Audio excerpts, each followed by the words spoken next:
Bienvenidos nuevamente a la clase de Ven Sígueme que toca este domingo, que es Alma, capítulo del 13 al 16.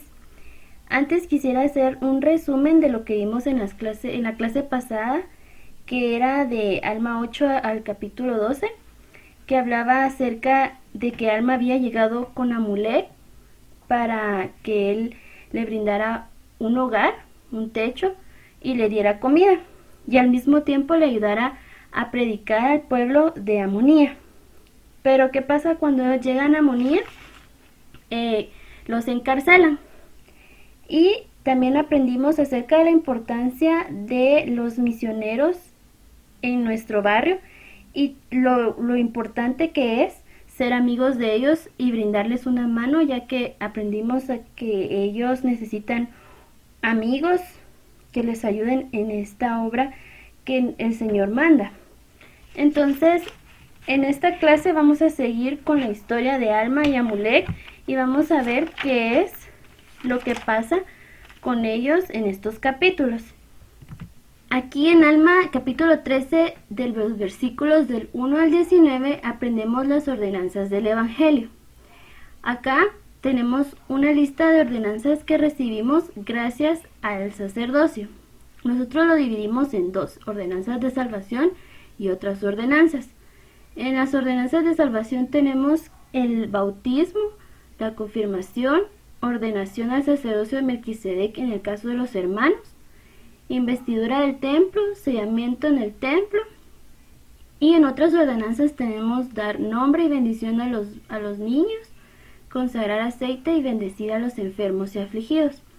Ahora, aquí tenemos una pregunta que dice: ¿de qué manera ayuda el sacerdocio y sus ordenanzas a esperar anhelosamente al Hijo de Dios para recibir la redención? Según cada una de estas ordenanzas que hemos recibido a lo largo de nuestra vida, podemos tener nosotros la respuesta acerca de esta pregunta. Hola, nuevamente como indica mi esposa, estamos aquí para darle la bienvenida a nuestro canal y compartir un poco más acerca de la clase. Solamente para ampliar un poco lo que dice mi esposa, en efecto, las ordenanzas del Evangelio, como dice la pregunta, pues obviamente sin ellas sabemos que no podemos regresar a la presencia de Dios. Son ordenanzas necesarias para poder cumplir con los pasos que Dios ha determinado para poder regresar a su presencia. Entonces, por eso lo separamos en dos aristas. La primera, que es la más importante y que todos debemos de cumplir para poder regresar a la presencia de Dios, y las otras son ordenanzas adicionales que son parte del Evangelio de Jesucristo, mas no necesarias para poder recibir la exaltación. ¿Qué experiencias o sentimientos hemos tenido al recibir estas ordenanzas? Pues creo que en algunas ocasiones van a ser temas muy personales. Si les gustaría compartir alguno en los comentarios, nos enriquecería mucho. En lo personal, recuerdo todavía el día de mi bautismo. Yo estaba muy pequeño, pero todavía recuerdo ese sentimiento de pureza que uno siente cuando sale del bautismo. No olvido las felicitaciones que recibí de mis papás en ese día, cuando recibí el sacerdocio, cuando me sellé en el templo con mi esposa. Entonces, cada uno ha tenido sus momentos especiales donde uno sabe y siente por medio del Espíritu Santo la confirmación de Dios de que esto es verdadero, que estamos por el buen camino y que toca seguir adelante, perseverar hasta el fin para poder regresar algún día a la presencia de Dios. Aquí en el siguiente cuadro tenemos una diapositiva donde separamos de entre lo que era la doctrina de los neores y la doctrina de Cristo. Para los que recuerdan quiénes eran la doctrina de los neores, era de la orden de aquel hombre que mató a Gedeón por la espada. Y en los versículos 3 al 6 del capítulo 1 de Alma se ven las características que tenían los neores o la gente que pertenece a esa fe. Primero, los maestros y sacerdotes eran populares. Era el que tenía más amigos, el que se llevaba mejor con la gente, y así los escogían. Por otro lado, en la doctrina de Cristo, que está en los versículos 1 al 12 del capítulo 13 de Alma, la contraparte es muy diferente, donde dice que Dios ordenaba a sacerdotes y no el pueblo. Y así es como se gobierna la iglesia aún hoy en día. No es porque tal vez el hermano es muy bueno o porque a veces es el más popular, muchas veces sabemos que no es así, sino es aquellos a los cuales Dios ha preparado o que Él considera en ese momento prudente. Por aparte, en segunda instancia tenemos que los neores no trabajaban y el pueblo los mantenía. Qué bonito, ¿verdad? Pero por otro lado, en la doctrina de Cristo mencionaba que los sacerdotes fueron preordenados desde la preexistencia. ¿A qué se refiere esto? Todos conocemos el principio de la preordenación, donde se nos dio los estatutos para aquellos espíritus que fueron muy especiales y se les dijo qué papeles iban a llevar en esta tierra. De igual manera sabemos que hoy en día en la doctrina de Cristo el pueblo no mantiene en el gobierno de la iglesia a los líderes, sino que cada quien sigue con el tema de mantenerse con sus propios recursos. En el caso de los neores también había algo muy interesante, que ellos testificaban que todo el género humano se iba a salvar. No era nada del otro mundo lo que teníamos que hacer. Aquí sabemos, en la doctrina de Cristo sabemos que es muy diferente y que tenemos que trabajar arduamente con nuestro mayor esfuerzo, y que por la gracia vamos a ser salvos cuando demostremos que damos frutos de arrepentimiento. De igual manera, la doctrina de Cristo menciona que todos aquellos que mostraban una fe excepcional eran ordenados, porque al final de cuentas la fe es el principio de poder, como dijo el de Richard G. Scott. Entonces es el principio por el cual los cielos se abren y obran por medio de nosotros. De igual manera, los neores era gente de sumamente fuerte orgullo y utilizaban ropas lujosas. Por el otro lado, los discípulos de Cristo eran gente recta y sencilla y humilde. De ahí viene la pregunta de por qué Alma no tuvo mucho éxito en Amonía. Y obviamente es entendible que si la mayoría de la gente de la ciudad de Amonía creía en la fe de los neores, no le iban a hacer caso a alguien que no lo conocían, que les decía que tenían que arrepentirse. Entonces nos damos cuenta, cuando entendemos el trasfondo de la historia, por qué Alma le fue bastante difícil lograr hasta cierto punto éxito en esta ciudad. Entendemos porque estaban arraigados en su fe, cosas que les parecía locura lo que decía Alma. Y hay una pregunta bien interesante que puso mi esposa, y es cómo se asemejan las enseñanzas de Neor a los puntos de vista en cuanto al poder y el liderazgo en el mundo el día de hoy. Déjenos saber su opinión en los comentarios para entender, porque eso es un tema bastante amplio, pero no queremos abarcarlo en el video, para que cada quien venga y lo converse con sus personas allegadas en la casa y que puedan entrar en ampliar un poco más esta clase. Nosotros solo tratamos de dar los lineamientos principales para poder ayudarles un poquito más, no que sea un monólogo, sino que ustedes puedan desarrollarlo también dentro de su clase colocando pausa al video. De igual manera vemos aquí mi esposa puso en el recuadro Alma 13.3, que es lo que el desglose de lo que vimos en el cuadro anterior de cómo eran estas personas. Si gustan pueden poner pausa y leerlo detalladamente. Y a mí me gusta en lo personal mucho esta escritura de Doctrina y Convenios 138-56, donde dice que fueron espíritus preparados para venir en el tiempo del cual Dios sabía que era el mejor momento para obrar en la viña. Entonces hay que ser bastante humildes y pensar que Dios por alguna razón nos mandó en este preciso momento a el pedacito de viña que Él haya considerado. Tal vez va a haber gente que nosotros decimos, ¿por qué con Él? Pues Dios sabe, porque desde antes de la fundación del mundo Él lo estableció, porque sabía que teníamos que hacer algo bueno aquí. Muy bien, ahora dice el Señor nos invita a entrar en su reposo. Acá vamos a ver qué se enseña en los versículos 6, 12, 13, 16 y 29 del capítulo 13 de Alma.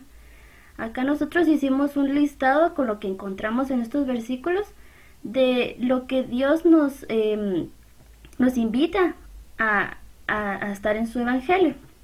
Dice, somos santificados y purificados de nuestros pecados. Vemos el pecado con repugnancia. Nos volvemos humildes, damos frutos de arrepentimiento y hacemos convenios por medio de las ordenanzas. Tenemos fe en el Señor, esperanza de recibir la vida eterna y queremos que nuestros hermanos reciban las mismas bendiciones. Si se dan cuenta, acá hablamos de las ordenanzas que les mencionamos anteriormente, y todo el listado que tenemos acá son las cosas que tenemos que hacer para poder entrar o llegar de nuevamente con nuestro Padre Celestial. Y que el último punto que pusimos me gustó mucho, porque dice que queremos que nuestros hermanos reciban las mismas bendiciones. ¿Quiénes de nosotros no quisiéramos que todos tuvieran el Evangelio y lo aceptaran y que pues creyeran que es la verdad como nosotros lo creemos, ¿verdad? Pero no todas las personas lo van a recibir, como hablábamos en la clase pasada, que hay personas que aún no están preparadas o listas para recibir este Evangelio en ese momento. Pero no tenemos que caer ni desmayar, sino seguir constantes, enseñándoles y teniendo fe de que las personas pueden cambiar su corazón y recibir estas bendiciones que nosotros en algún momento ya hemos recibido. Vamos a ahondar un poco en el tema del capítulo 14 y por medio de algo que pareciera una entrevista que se le está haciendo a Alma y a Mulek por una serie de preguntas. Pensemos que somos unos reporteros que estábamos enfrente de Alma y Amulek y les hacemos estas preguntas. La primera es, ¿por qué permite el Señor que nosotros u otras personas sufran? Y aquí en el versículo 11 viene la respuesta, que a pesar de que quieren salvarlos, el Espíritu nos detiene, porque ese dolor, ese sufrimiento, solamente va a ser testigo para que al momento del cual vengan los juicios de Dios, la sangre inocente venga y diga, a mí me pasó esto y fue esta persona. Y entonces, como bien sabemos, en el día de los juicios va a venir y toda injusticia se va a dar una solución. Y a pesar de lo doloroso y lo difícil que ha sido para esta gente, que fueron mártires, que sufrieron, van a recibir un galardón grande por eso. Y lo platicábamos con mi esposa antes de la clase, cómo fueron los profetas. Y por ejemplo, me lo decía mi esposa con el tema de Abinadí. Él sabía que iba a pasar y tenía la esperanza de recibir su galardón por ser mártir, pero no deja de ser difícil que te estén quemando en un momento.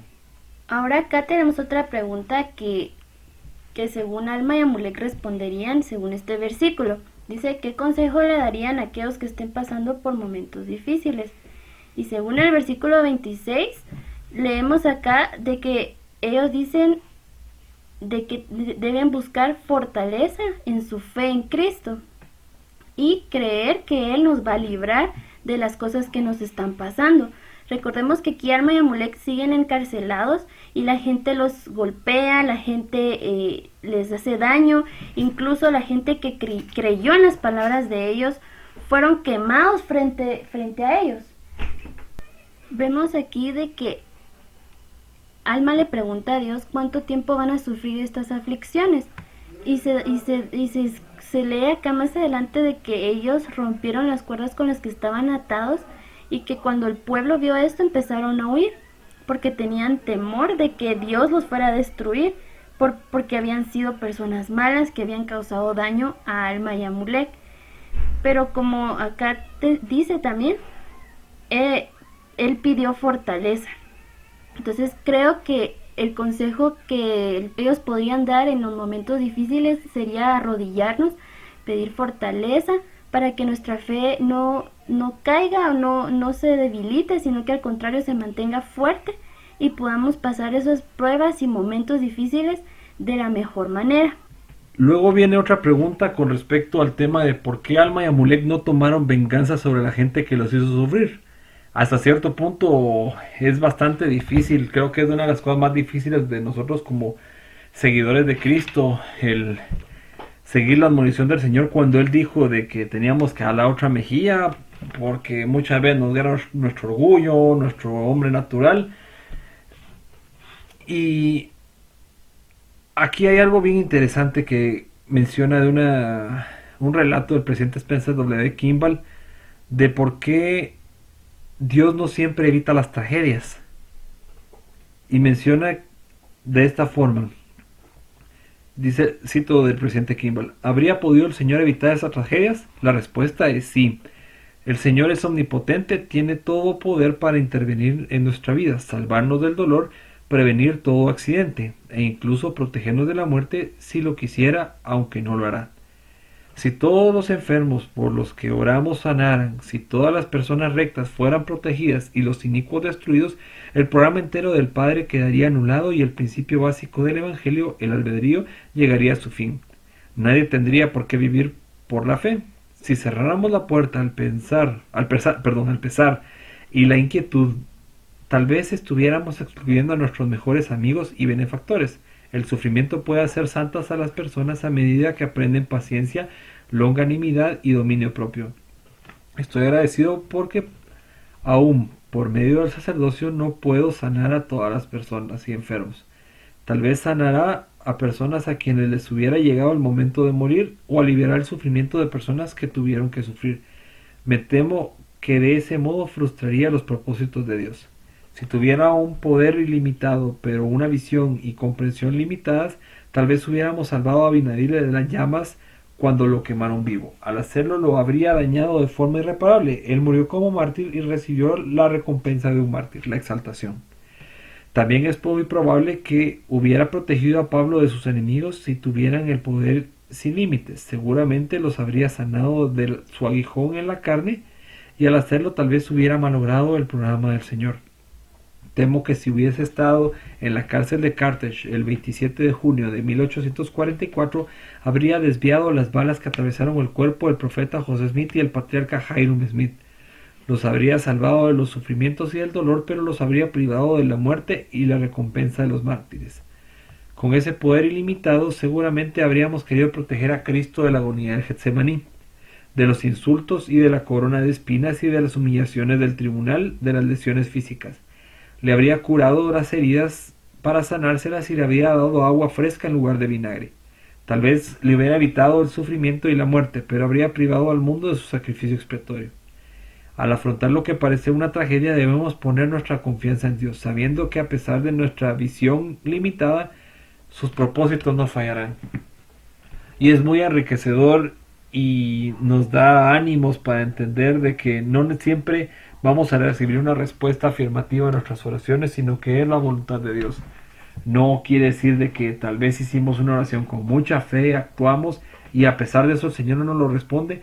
Tal vez no es el momento. El elder Jeffrey R. Holland mencionó que algunas bendiciones no se reciben en este momento, tal vez otras se reciben más adelante y otras tal vez hasta en la siguiente vida. Pero el momento va a llegar de cosas buenas que vendrán. Posterior a esto tenemos el capítulo 15 y un análisis de lo que representa el sacrificio que trae el discipulado a Cristo. Y pone en ejemplo lo que fue Amulek, qué perdió y qué ganó al momento de aceptar el Evangelio. Primero, renunció a un buen estatus social. Menciona que era muy conocido, que tenía parientes, los cuales lo rechazaron. También rechazaron, perdió sus riquezas y por ende, si su familia lo rechazó, también perdió su hogar. A cambio, recibió el conocimiento de los misterios de Dios. Algo muy importante y que muchas veces es necesario en la iglesia es un amigo. Para los que no saben, que tal vez no son conversos de la iglesia, no se imaginan lo difícil que es entrar a un nuevo mundo donde hay palabras diferentes, nuevas modalidades, y se sienten solas las personas. Y el presidente Hinckley dijo que las personas necesitaban siempre un amigo, una responsabilidad y ser nutridos de la buena palabra. Esas tres cosas hacen que un converso se quede en la iglesia. Pero muchas veces yo lo he visto en carne propia que hay hermanos que rechazan a los nuevos, se burlan de ellos. Hasta cierto punto existe una estructura familiar de gente de muchos años en la iglesia que rechaza a los miembros nuevos de un barrio o que lo rechaza a los recién conversos. Y eso no es lo que el Señor quiere. Recibió conocimiento del Evangelio y el sacerdocio por medio de su amigo Alma, que lo llevó a muchas misiones y lo vamos a ver más adelante.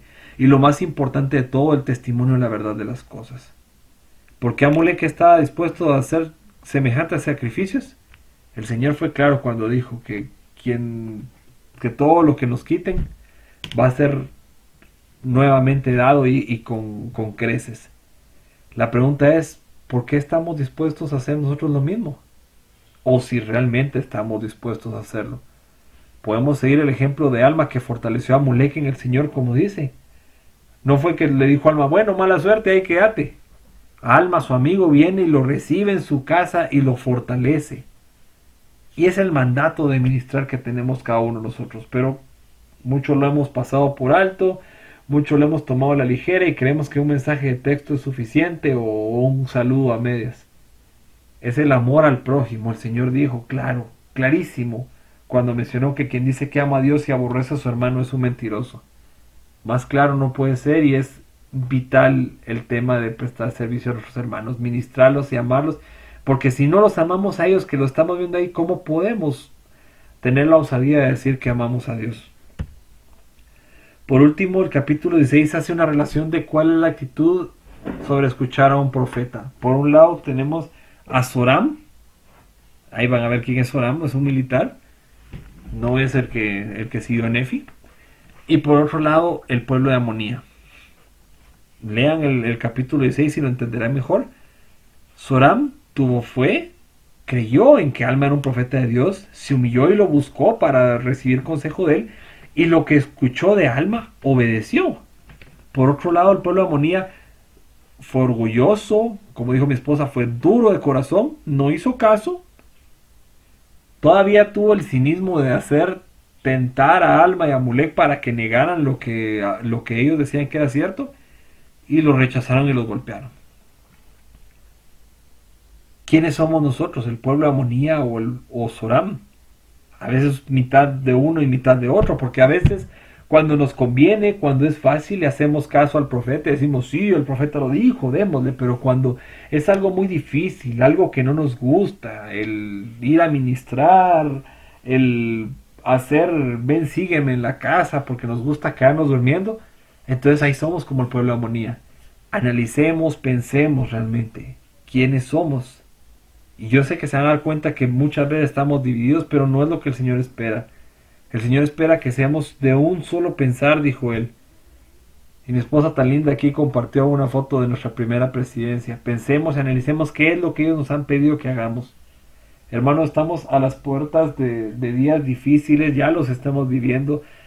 Algunos países más, otros países menos, pero necesitamos fortalecernos.